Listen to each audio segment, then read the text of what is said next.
Are we ready to rock and roll? I'm ready, yeah. Cool.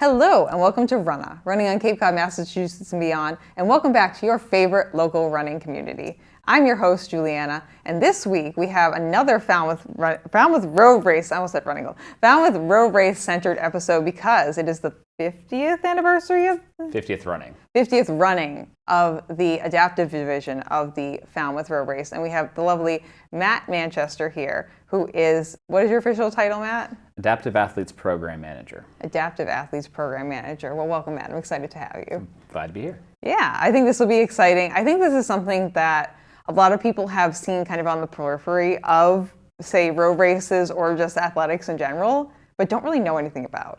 Right, and that's our major goal of this year's celebration. It's the 50th running of the wheelchair division, which is crazy. So I'll just start with a major fact. Lay it on us. The Falmouth Road Race was the very first road race in the United States to host a competitive wheelchair division. I didn't know Yep. that. 1975, Bob Hall contacted the race organizers and wanted to have an entry, and he did. And they gave him a bib. A lot of people dispute that, but we have the proof and whatnot. Boston. There's photos, correct? There's a lot of. I've seen these photos. There's a lot of proof. So Boston, he was in Boston, but they did not enter him into Boston in 1975. They said, we'll give you a certificate afterwards if you can complete it in under 3 hours. Falmouth entered him officially, put him up to the front, gave him his due, started it. So Falmouth was the first road race in the U.S. That's right. We bring those adaptive athletes in. I think that's fantastic. Yeah. I mean, as someone who's like, and I'm sure you're on the same boat as me, like definitely wants to make sure like running is for everyone. Mm-hmm. Like whether it's you are part of the volunteer squad, whether you're like physically running it with your feet or you're running it with your wheels, like it is part of, like you can be part of running. Absolutely, absolutely. And that's the best part, I think, of the wheelchair division. I mean, these athletes don't want to be considered anything other than just athletes. They don't want to be considered an inspiration. They don't want to be, they just want to do the sport. Like that's why they want to be entered.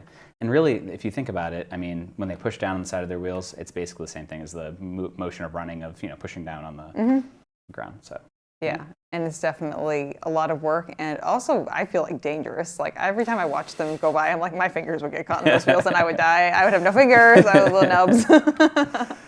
So they're doing something that terrifies me. Mm-hmm. So kudos to them just for that. Yeah. But let's start with you, Matt. Let's start with maybe your running history, because you are like slightly newer to the running game, which I think is interesting because you didn't start running until after you were involved with the road race, I believe. That's correct. I hated running for a long time.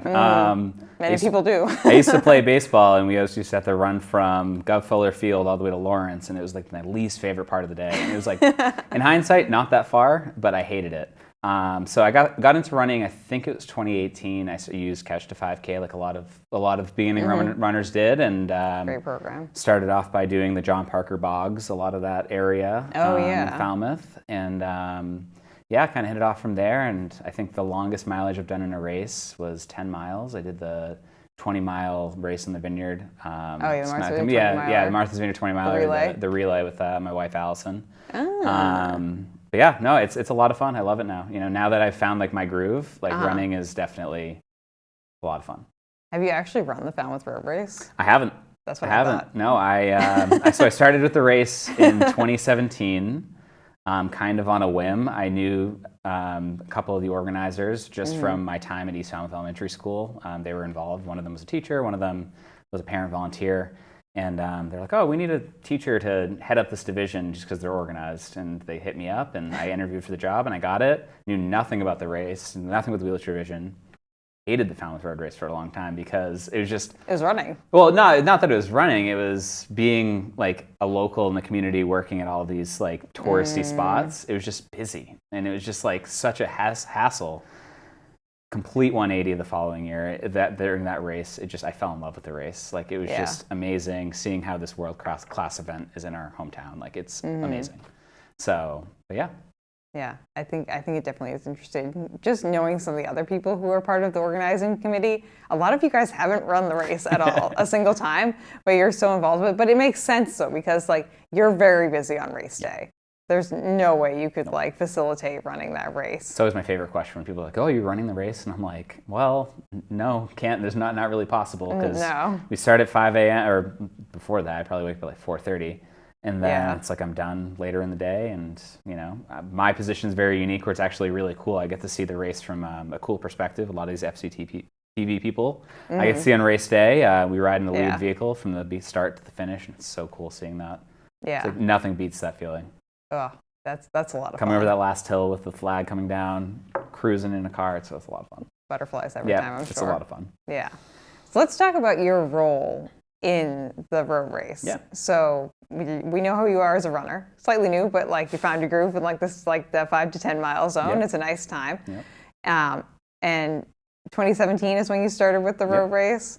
So what exactly do you do in your position? Because like I said, I feel like a lot of people don't really know exactly what the adaptive division is and what it takes to kind of organize people who have slightly different needs than like your basic runners. So it's a lot of logistics. It's a lot of kind of behind the scenes stuff. So like I focus on 3 major areas of the race. I focus on like your adaptive runners. Like I have some blind runners, I have runners with Down syndrome, different capabilities, and I help them get what they need on race day. So whether it be a guide, I provide guide bibs. Whether it be a little bit more time, I can do that for the runners depending on their needs. I also help organize the duo division. So that's if you think Rick and Dick Hoyt, the duo program this year is sponsored by the Hoyt Foundation, which is pretty awesome. Oh, that's great. It's just a perfect fit.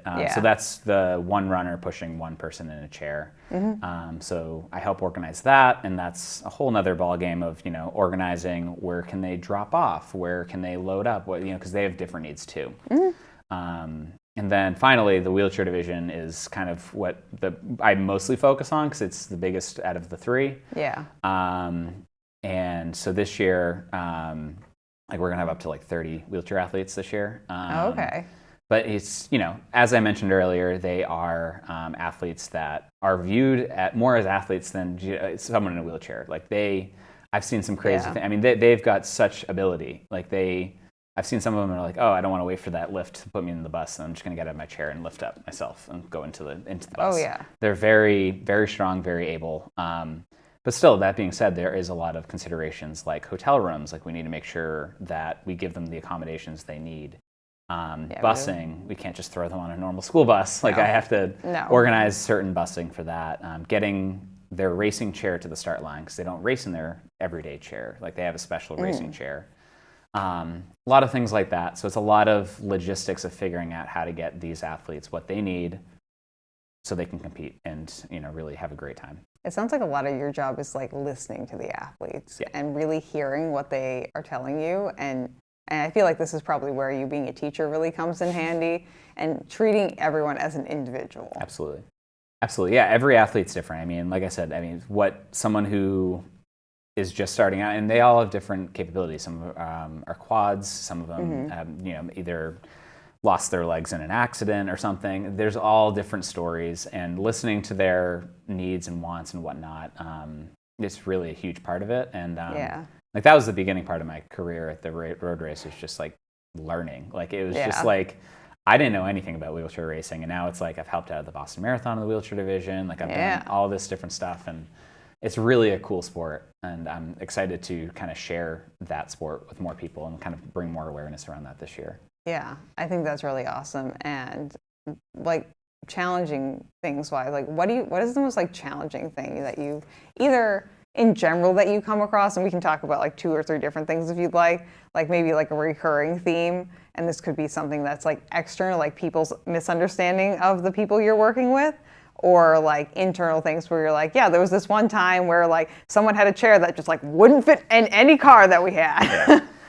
Yeah, I mean, there's multiple things. I would definitely say externally that just something that just really bothers me is just the outside perception of the wheelchair division. Like I've had some people, like I've been riding in the car being like, well, they're cheating. And it's like, it's just so ignorant. I've heard people like yell that at people, like some of the wheelchair athletes, and it's just so My stomach just like turned inside it's out. awful. I'm like, I hate that. Yeah, I think it was in Boston when I heard that. Maybe it was, I can't remember, but it was definitely a wheelchair division race when I was riding along with the lead, and it was unfortunate. It's probably coming from someone who has never run 5 steps in their lives Exactly. or like wheeled five Right. feet. It's just like, try it out, and then you Absolutely. can provide maybe your feedback, but don't judge these people. Oh my gosh, these people are unbelievable. Like, I mean, one of the stories I like to tell about just how unbelievable these athletes are is that back in 2021, when Boston got postponed into October, Yep. It created this just log jam of marathons in October. Yeah. And there's a story of one of our course record champ, Daniel Romanchuk, doing like literally 3 marathons in 3 days. Like he went from he went from like New York to Boston to like London. I can't remember what the progression was, but like it's just the fact that he wants to do that out of love of the sport and pushing his own body and things like that. Like it's a lot. But in terms of just like things that like are really challenging with just the logistics of it. Yeah. I would definitely say the airport is a huge hard part for us because we have to get them down from Logan to Falmouth, whereas like, a lot of the major marathons, they can just kind of hop on public transit. Yeah, there's not a direct route from from Logan to Falmouth. I mean, there's the Peter Pan bus, but that's not really accessible for anyone in a wheelchair. Yeah, so that's the case, and they also are bringing a separate wheelchair, and that's been a hard issue for wheelchair athletes for every race, really. Like a couple of years ago, I had an athlete who just the airline lost his chair, so he couldn't compete. He was here in Falmouth, but he couldn't compete. That's like nightmare fuel right there. Right. This poor person. Right, and it's not like a normal runner where it's like you can just go to the run house and get a new pair of shoes. Like no one has your specialized like highly specific chair. Yeah, this chair is like $20,000 and it's made for you, and it's like that's been pretty challenging sometimes. Like I mean, it hasn't run into too many issues with that, but it has happened a lot in the sport. Yeah, in general. And then I mean, just going back to it, it's like just the fact that not a lot of people, like I wish more people would go out and watch the wheelchair athletes. That's one thing, you know what I mean? Like I drive through like pretty early, the wheelchair division starts at 8:40 and we go out and there's really not a ton of people, not as many people out of there as if like, normal Joe Schmoes were out there. And it's like, we've got Paralympians out here like competing. It'd be really cool to kind of expand that a little bit and like have people see that more. I feel like the main pull for people to watch the road race is usually like they know someone. Totally. So I think it'd be I don't know how much coverage there is around like these athletes to get to know them personally. And I know like, especially with like elite athletes in general, like there's a lot of pressure on them to have their own social media presence and things like that and like get to know them. But like these athletes are like full-time athletes. They're working. And like doing that on top of what they're doing. But I don't know, are there any like social media outlets that follow these athletes that you know of where you could like get to know them a little bit better? Yeah, there's a few. Or like certain athletes that are really good at like... Yeah, there's definitely a few. Like we have every year I shouldn't say every year. When it's not a Paralympic year, we usually get Tatiana McFadden who comes and she's unbelievable on social media. Yeah. And like, I mean, I guess that's the one part that's kind of unique versus the elite division, who I love the elite, able-bodied runners, and Caleb does a great job with that. Yeah. But the one thing that's different that we talk about all the time is that, I get a lot of the same people every year. So it's like you could develop a relationship with those people. You could see them every year and see them compete. Yeah. Whereas like sometimes, you don't really get the same elite athletes every single year. Yeah. Sometimes you do, sometimes you don't. So, but yeah, I think we're in a unique position this year where we're celebrating something, doing a lot of cool things for it. I think we can bring a lot more awareness around the division in general. Yeah, I'm hoping that this like episode at least kind of gives a little bit of a boost to people to like go like follow some of the athletes. Yeah. And we can also just like shout out, or you can give me a listing of athletes that are going to be there for the race. Yeah. So I can put them in the description below. So if anyone wants to check out some of the athletes and get to know them, you definitely can. Because I feel like that's the thing that really invests people and like makes them want to come up and show out and like cheer for these people, is like they have a personal investment in this person's story. Right. They're like, I really enjoy whatever is going on with this person. And I feel like it's really easy to get in the cheering squad for all these adaptive athletes. Because not only are they like doing something that I personally think is extremely challenging and I would chop my fingers off for, but they just like, from what I know of Tatiana McFadden and like Daniel Romanchuk and like some of the other athletes that are part of it, they're just like good humans. Fantastic people. Yeah. The community around this program is unbelievable. I mean, like, I always love telling the story. It's like we have a tradition pretty much every year. I think pretty much since my first year doing it. All the wheelchair athletes, we all go together downtown to Main Street. It's like me and like 8 or 9 wheelchair athletes. We all go get ice cream on Main Street, just kind of bop around to different places. And it's just like funny walking into a place and you're just with all these elite wheelchair athletes. And like they just love spreading the good word of the sport. And like that's one of my favorite things about it. I mean, we get a lot of, Paralympians, but we also get a lot of people who aren't Paralympians that just do this for love of the sport. And they're kind of like normal, like runners. Like, you get a lot of people who want to compete because it pushes themselves and makes them feel like, better. And those are the people who I really like appreciate seeing every year. They're the ones who wouldn't hesitate to like teach someone about the sport, teach like a new runner about the sport, a new wheelchair racer about the sport. So yeah, I think that's definitely invaluable. I love that you take them out for ice cream every year. I think that's so much fun. Yeah, and I think that's something that like people should know about, these little things that happen, and just so they have that personal investment in everyone who's there. I think that's absolutely wonderful. Definitely. Now, when it comes to, we talked about things that were like challenging. What is your favorite part of being able to, and you can say, again, we can touch on multiple things. You don't have to pick just one, but what are your favorite parts of being able to be in this position where you're kind of like the maestro, the orchestra leader of the adaptive athletes? Gosh, that's a tough question. I know, we asked the hard-hitting questions here. I would definitely say, I mean, just seeing the athletes. I mean, it's funny. Allison, my wife, always jokes with me. She's like, "You always call them your athletes, like they're you know what I mean? You like own them, right? Yeah. It's just like like I don't know. Like I think over the years, it's like I've had a lot of similar people, and like I've developed friendships with them. I feel like and it's like they're such kind people, and like so grateful, and like they have such a great sense of humor. Like my first year, I just want to tell this quick story. My first year, you can tell some long stories too if you'd like. My first year, I was like freaking out. I mean, it was like I'd never done anything like this before. Never organized any sort of event ever. Yeah. And one of the wheelchair athletes, and I'm like, I was like kind of like panicking, like doing different things. I'm like, I'm so sorry, like this is happening. Da da da. I don't remember what it was, but he's like, I'm so sorry. Yeah. If you want to just walk around the expo and like just like check it out while I figure this out. And he's like, well, I can't walk. And I'm like, oh my gosh, I'm so sorry. He's like, no, I'm just messing with you. It's totally fine. Like, don't worry about it. He's like, I'm just totally messing with you. So like, I mean, they just have like a nice sense of humor, and like, so that's definitely one part of it.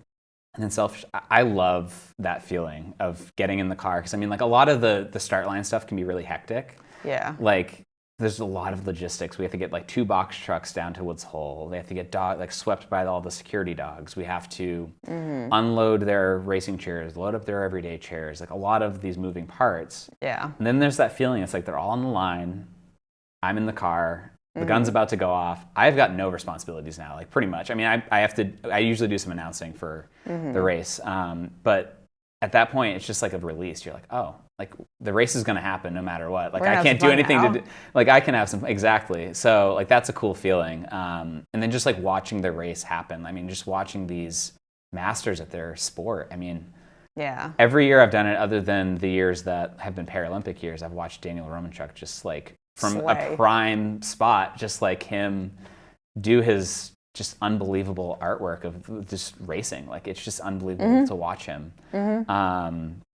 So that's been really cool to do that. And then, I mean, just, it's a great community. I'd say that's another big part of it. I always look forward to seeing everybody, no matter all the stress, everything that leads up to it. It's like, it's cool to just like have that time with them and just chat with them. And so I feel like everyone's usually in a pretty good mood road race weekend too. Like even if you're in a bad mood going into road race weekend, you spend like 5 minutes at the expo. You're like, nope, this is fun. I like this. This is a nice time.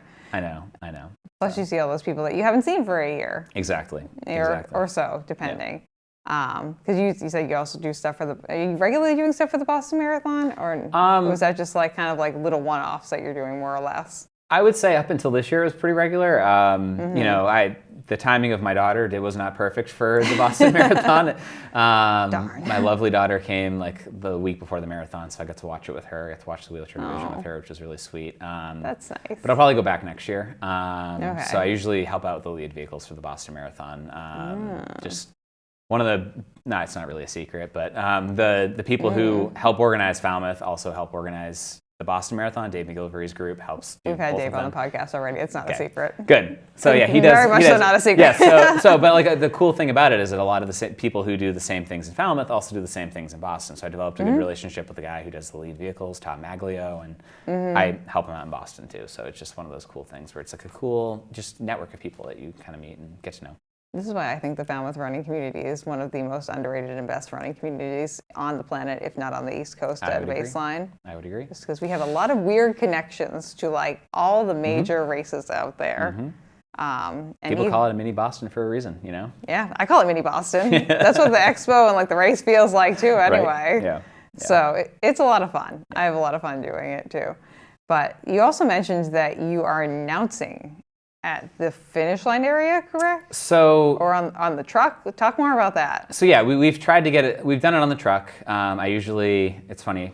FCTV's own Ryan Weber usually hands me like 4 radios in race morning. I love Ryan. Me too. But yeah, no, usually they call to me on the truck and they're just like, hey, how's the race going? And then, yeah, once I get in, I hop out and I go into the booth with whoever's announcing and just kind of like see the couple of the wheelchair racers in, talk about the race and stuff. And it's cool seeing your face on the Jumbotron. And, you know, I will admit it was a pretty cool feeling of just being like, yeah, I did that. Like, that's really cool. You know, I'm announcing. Like, that's not normally something I would do. I feel like I'm an introvert normally, but like, that's like, you know. It's like your one time a year where like, I will step outside my box. Exactly. For the adaptive athletes, I will do that. Absolutely. Yeah. Absolutely. Now, when it comes to like celebrating the 50th running of the wheelchair division, is the Road Race doing anything special for that? Tons of stuff, yeah. So we've been working on this literally since last August. I think I made the Google Sheet last August and started brainstorming with people because I knew it was coming up. And they didn't know, but I was going to have a child, so I was like, I want to get a head start on this. Yeah, so I mean, to start off, we have a new sponsor for the wheelchair division, which is awesome. We didn't have a sponsor last year. We got a new sponsor this year, Compassionate Care ALS, CCALS. Oh, okay. Yeah, that's Falmouth-based. They are across the country. They're unbelievable.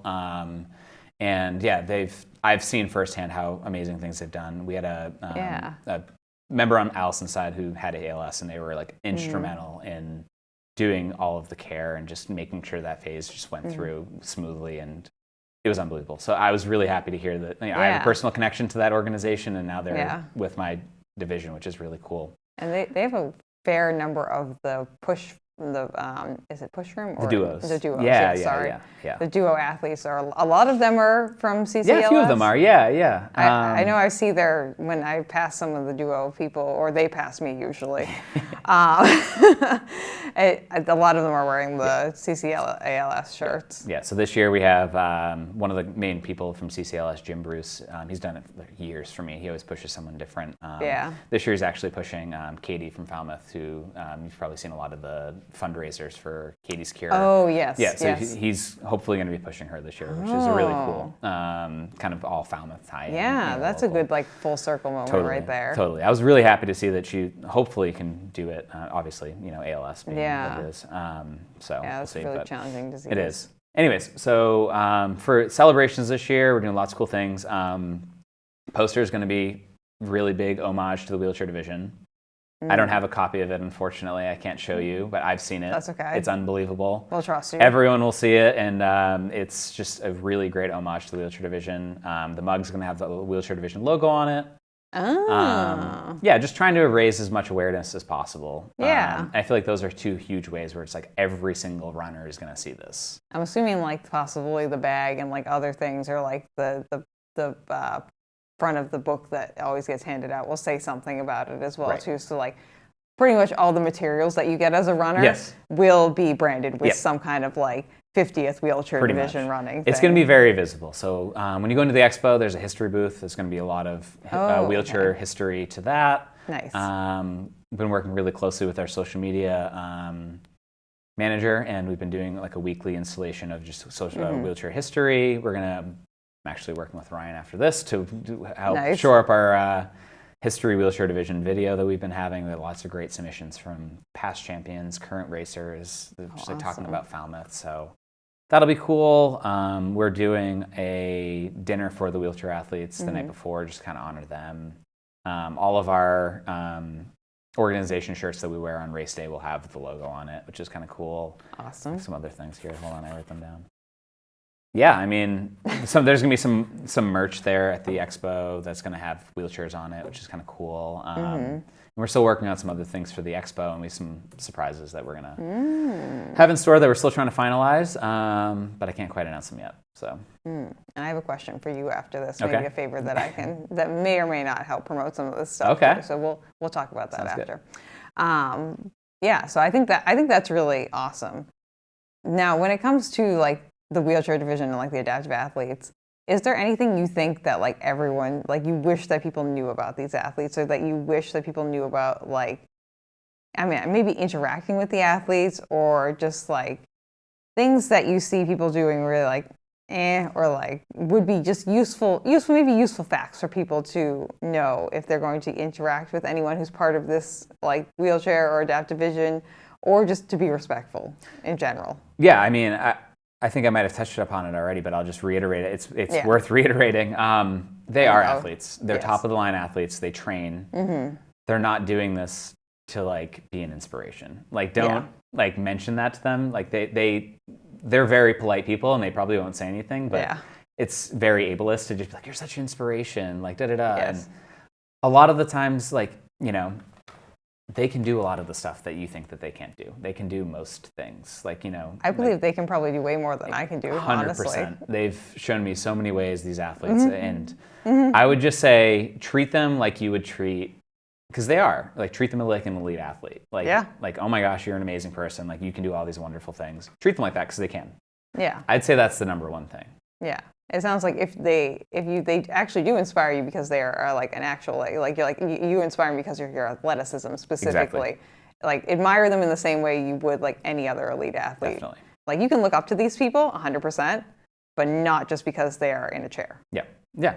I don't even like, I mean, like, you know, I treat them like any other athlete. Like, I don't, you know, they're in a chair, but that's about it. And I help them like with accommodations, make sure the table's the right size and all that stuff. What do you need? That's it. You know, and that's the next thing. I'd say just be curious. Say, what do you need? Don't like assume they need something when they actually don't.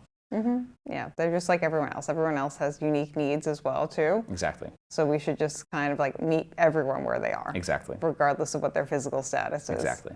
I think that's a very good point to be making, Matt. Very good point. Now, since you've been involved in this part of the road race for so long, do you have any like wacky, crazy stories, or like things that have happened where you're like, whoa, I did not see that coming, or like this is a silly story that happened? I do have one. Okay. You had enough years under your belt where I was like, he's got at least one. I have a few, but I'll tell the one that takes the cake. Okay. I'm not going to name names because... That's okay. We can keep it vague. A couple of years ago, one of my wheelchair athletes was, I think they were moving, I'm not even going to use gender, I think they were moving to a new town. So they were kind of in the process of all that. And they brought their daughter, who was like maybe 3 years old at the time. Okay. With zero plan of who was taking care of the daughter race weekend. So good plan. Yep. So that fell on me to figure that out. Okay. Luckily, we had someone who was at the race who luckily was like able to kind of manage that, and like we saved our butts massively, because this racer, you know, just kind of casually went out and did it, and you know, she did the race. I just did it. Whatever. They did the race, and I can cut it out. I don't have to worry about it. It's fine.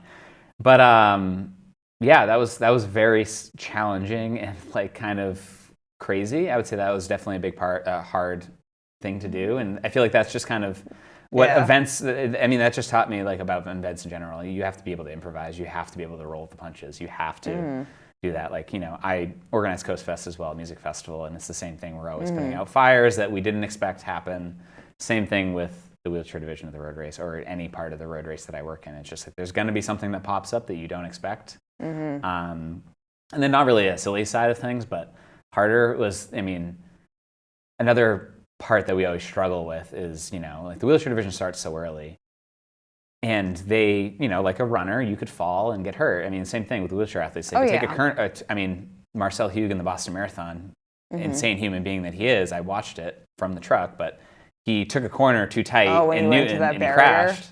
I watched the whole thing from the truck, I can't He got up imagine and still seeing broke that. the course record, which is insane. Yeah, it was bananas. Right, but some wheelchair athletes, like I've had people who, like my first year, I had a wheelchair athlete being like, yeah, I popped my tire at mile 5 and I still finished the race and got 3rd place.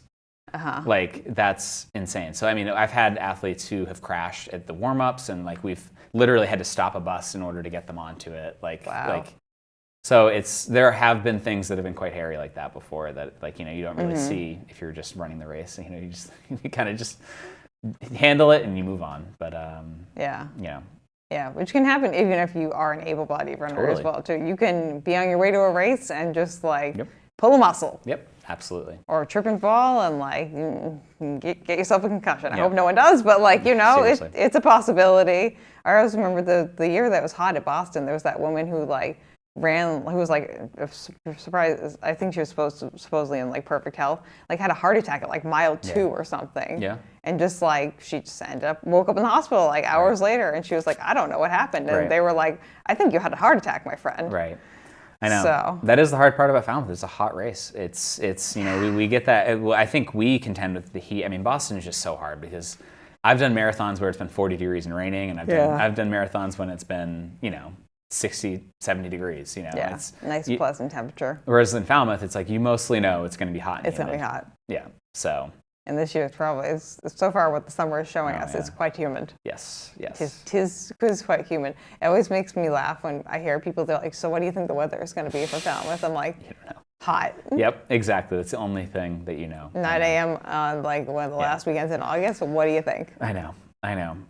So it's Yeah, I'd say that one of the biggest difference weather-wise, if we're on that topic, one of the biggest difference weather-wise, like I feel like for a runner, for me, like I would love a Falmouth that was like 65 degrees, like a little bit of a drizzle. Yeah. Like, a little bit of that the drizzle part is the worst part for wheelchair athletes. Like they hate any kind of rain because then they lose their grip on the chair.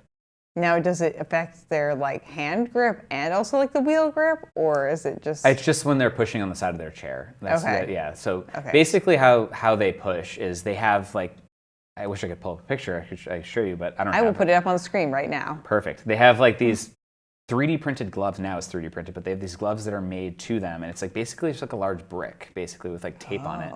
So they just basically punch the sides, like almost like hit the sides of their chair. How interesting. Yeah. So that's how they propel forward. Some of them, like a lot of younger wheelchair athletes actually like grip and pull, like push down like a normal wheelchair. But if you look at some of the wheelchairs have just like a solid side, and that's how they propel themselves. So if you're thinking like, oh, it's raining out, less friction. Yeah. That's so interesting. Okay. And speaking of like younger athletes, I know the last couple of years we've had that lovely younger woman with the pink chair. Yes, Maddie. Maddie. Love Maddie. Yeah, so Maddie actually has been doing the race since 2016. Ah, okay. It's crazy.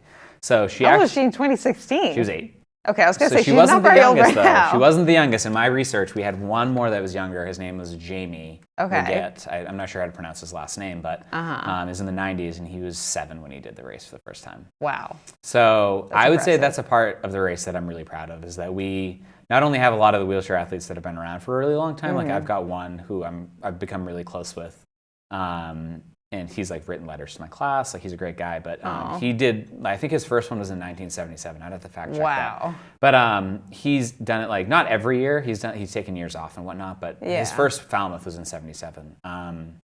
That's But crazy. I mean, we have wheelchair athletes every year that are younger, and there's a great story of just like that's how Falmouth is. I mean, it's like a lot of coaching.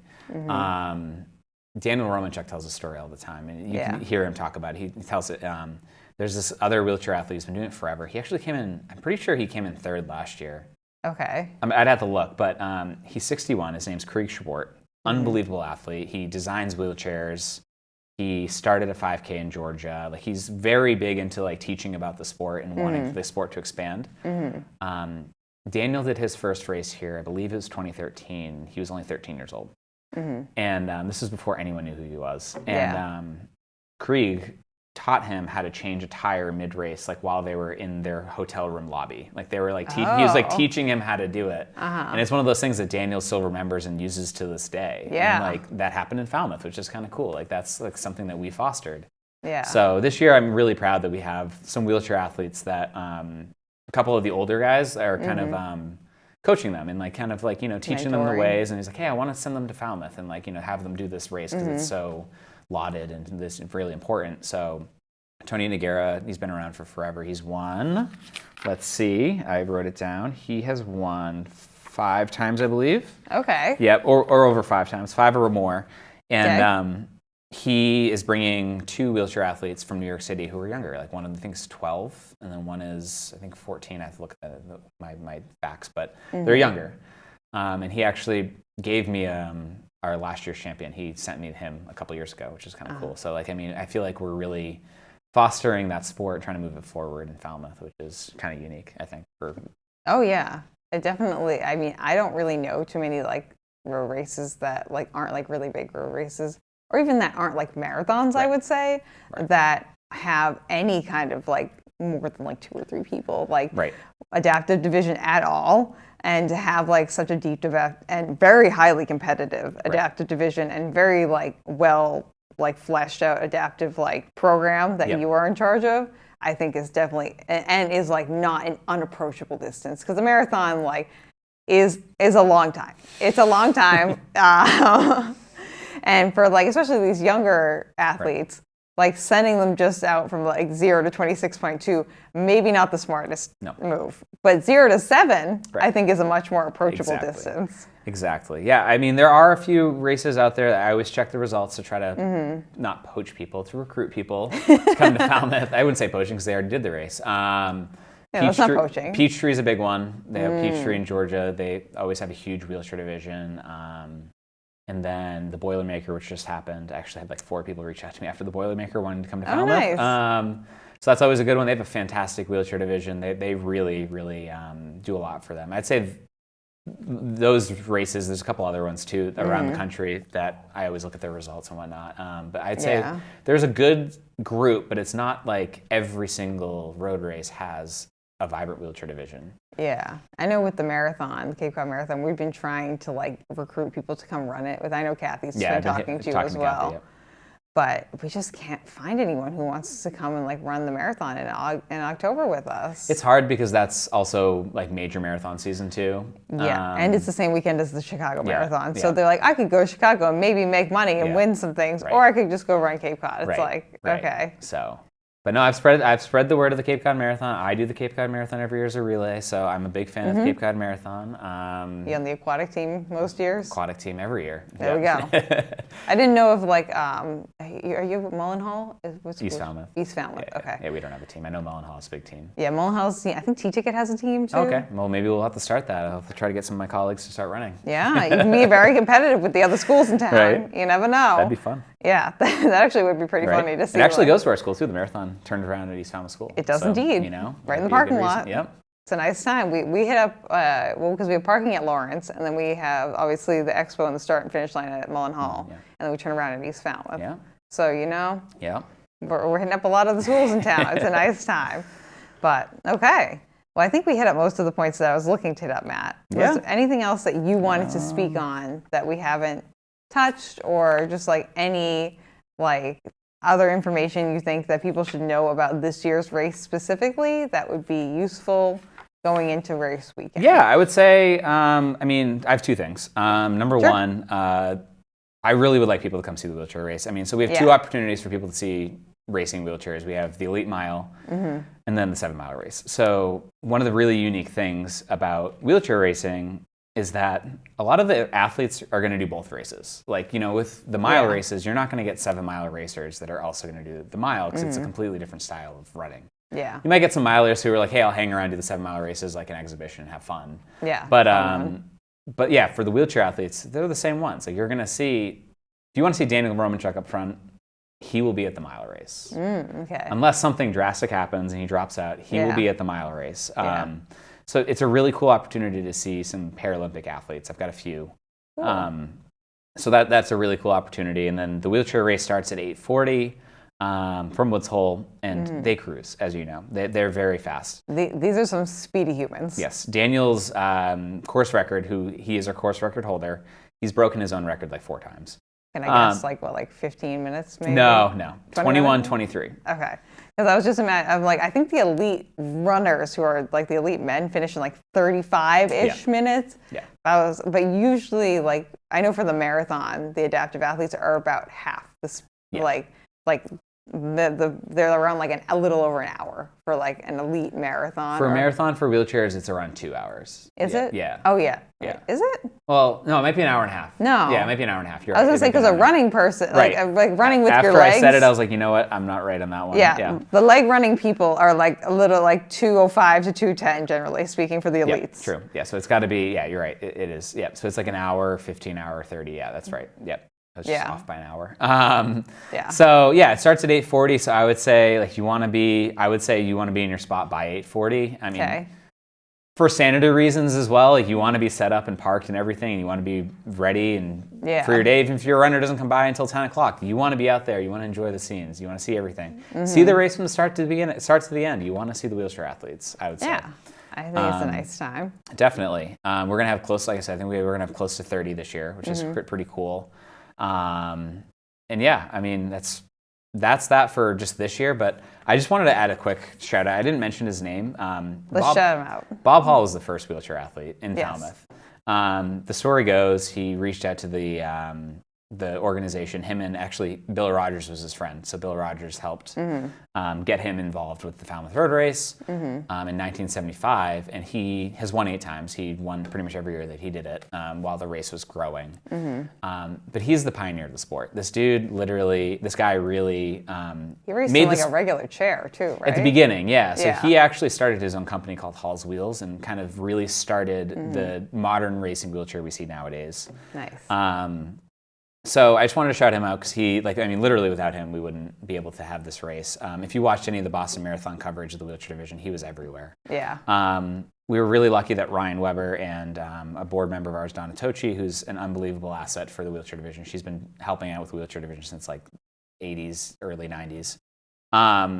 They went and interviewed him because, and we're hoping he'll be able to come down for like a small period of time, but we're not holding out. He's just going through some stuff, but I just want to shout him out because a lot of the racers we've talked about are like, I've got my start in a Hall's Wheels chair, he really pioneered the sport, and without him, I wouldn't be here doing this position. A lot of these racing athletes probably wouldn't be doing what they're doing. Yeah, he's an icon. He is really an icon, so I wanted to make sure that he gets his due because without him, there's not that.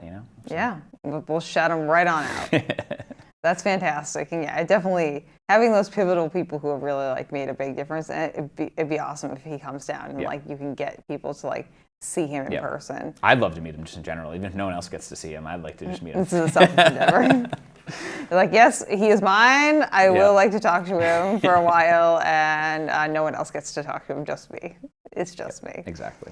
Well, okay, awesome. Well, hopefully anyone who is watching this, you go and watch the wheelchair division starting at 8:40 a.m. 8:40 a.m. from Woods Hole, yep. And then the Elite Mile race on Friday night. And what time obviously is that stay now? for all of the races, but I believe it starts at 7 p.m. So 7 p.m. is the, I think we're starting off with the high school mile, then wheelchair mile, the Tommy Cockery high school mile, wheelchair mile, then the Elite Mile. Nice. Yeah, because I know 2 years ago they changed the time of that. It used to be 4 or 3. It used to be on Saturday. Yeah. And we switched it to Friday night. Oh yes, yeah. And that was a mascot run or something. That's on that's on Saturday. That's Saturday for the kids race. Oh, the kids race. Yeah. Okay. There's been a lot of shuffling around. My brain hasn't reshuffled the way things are. I know. Yes. That's a me problem though, Matt. That's a no one else problem. That's a Juliana's brain hasn't fully adapted to the schedule. I know most of the schedule, but not the whole thing. Yeah. Okay, well, that was fantastic. Yeah. So we'll just end the podcast with my little segment called "What Shoe Do You Choose to Use?" I think I know what you're going to say, but you could let the people know, Matt, what shoe you either love, is living rent-free in your brain, or maybe the one and only shoe that you run in. Yeah, so a shoe that I love to use around, the house and walking and on nice longer walks, I'm definitely a huge fan of ASICS shoes. I definitely love using my ASICS shoes that I get every year. Big fan of those. But my wife, several years ago when I first started running, turned me on to the Hoka Clifton. So I've been wearing those literally for a long time. And yeah, I love them. I used to run in Brooks. I can't remember which one it launched. I think it was a Launch. Oh, the launch. Yeah, I started in the launch, and then That's a choice that you made right there. it was an adjustment to go to the Hoka after that. Yeah, the launch is like one of the most minimal shoes in the Brooks lineup, Yeah. like even less so than like the Ghost of the Hyperion. So I don't know who suggested that one, and maybe it was I don't remember. But I don't know. Yeah. I don't live your life, Matt. yeah. So it was an adjustment. I was a little injured after switching to the Hoka, and then I've been great ever since. So I've been a big fan of the Hoka Clifton. Not sure which number though. I can't remember, but You probably have the 8. The 9 just came out. great. Unless you recently, in the last 2 or 3 months, got a brand new pair of shoes. I have been struggling to get back into running since having a daughter. So Yeah, so we have not invested in brand new shoes no, I yet. have not gotten new shoes yet. That's more than fair. Yes. That's definitely more than fair. Fun fact, Allison is actually the one who got me into the Hoka Clifton, Oh, too. nice. Yeah. Great. I haven't worn it extensively recently just because I have like 35 shoes in my lineup, so we wear a variety of things. Right. I actually do have the launch, though. Okay. And wow, what a departure that is from the Clifton. Those are like on the 2 exact opposite ends of the I know. spectrum. Like I said, I got injured after switching over to the Hoka because I think it was just such a drastic change in my drop, and I was like, Yeah, you went from like a 10 to 11 millimeter drop with like this much stack height to like a 6 millimeter drop with like 3 times the stack height. Yeah. So, I mean, more power to you. You can make whatever choices you want around Right. shoes, and I'm glad that they're working out for you now. But that's interesting that you. Yeah. Do you remember how you got the launch? I don't. It was like back in 2018, so I don't remember. Okay. Either someone suggested it to me, I went to a store and they said, I don't remember. Okay. I really can't remember. Okay, I don't even know if they were selling that shoe in store. Someone probably suggested it to you because that's not a shoe they usually sell in stores Yeah. either. Maybe, yeah. So you might have either Dick's was running a weird sale or Right. you order them online. Yeah. This is what my brain is telling me. Gotcha. As the person who knows a fair amount of Yes. things about shoes. But okay, Hoka Clifton for the most part. Yes. Okay, fantastic. We love to hear it, Matt. We'll just round that out with, is there a place where people can go to find either more information about you and your role specifically, or the adapted vision of the road race? Yeah, I mean, I would say we're promoting a lot on social media at Falmouth Road Race, but I would say that's a really big aspect of it. I mean, the website is good. FalmouthRoadRace.org, FalmouthRoadRace.com. And I would say that's probably pretty good. We have a tab. I'm not sure what it's under, but we have a tab for adaptive athletes. I'll find it, and I'll link it directly down below so you can great. just click on it, friends. And yeah, my email should be linked to that. It's adaptiveathletes@FalmouthRoadRace.com. Okay. And then, yeah, I think that's pretty much how you get all the information you need. Yeah, and for people, so if anyone who's an adaptive athlete who sees this, you guys are pretty much done building out your field for 2025. But if they wanted to become part of the field for 2026, reach out to me at Falmouth, so adaptiveathletes@falmouthroadrace.com. And I usually keep a nice little, I'm pretty organized with my email, so I try to keep like a nice email folder. I am a teacher. Well, you'd be surprised. A couple of teachers I'm friends with are very type B, and their email gives me anxiety. But I keep a folder in my email box that just says like requests. So I just I'll put that in there, and then usually at the beginning of next year. Process usually starts in May for registrations. Pretty much mirrors the general registration. I'll reach out to people who request over the off season. and there's not a limit, like right now, for spots of people who can be adaptive athletes, correct? Or is there... Well, so for wheelchairs, we usually say 30. Okay. So we're full this year, obviously. And then for duos, we're 15. We're also full. We actually had like 20 requests this year, so I had to turn some people away. I don't like doing that, but I had to. And then for like runners who need guides and whatnot, that's really, you kind of get your bib on your own. Like usually people will get their, I don't have bibs for like guide runners. Yeah. Well, I have like the guide runner bib, but people who need the guide. Yeah.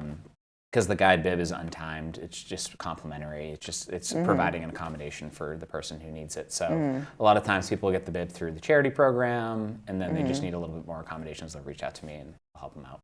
Awesome. Hopefully someone will see this and maybe you'll get some new athletes. Let's hope so. And hopefully we'll get some new fans of the adaptive division. I think that would be fantastic. It would be.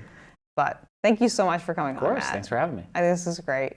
And friends, if you'd like to get in contact with me over here at Runnah, you can hit us up at RunnahPod on Instagram, or you can send me an email at runnahpod@gmail.com. And if you have any questions, concerns, or anything from Matt, and you can't remember to look down below, you can always just email me and I'll forward it over to him. It's no big deal. We'll get you the information that we need to, Matt.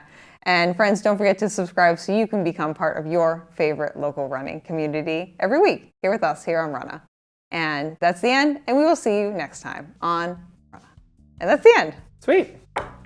Awesome. We did it, Matt. Yeah, we did. That was great. That was good. Thank you for listening to this episode of Runnah. This podcast is edited, hosted, and produced by me, Juliana Coughlin. Brought to you in part by the Falmouth Running Club and the Falmouth Community TV station. If you'd like to connect with us, you can find us on Instagram and on TikTok at RunnahPod. And you can send us an email at runnahpod@gmail.com. And our original theme music was brought to you by the one and the only wonderful Jeffrey Hutton. And keep up the great work. I'm proud of you.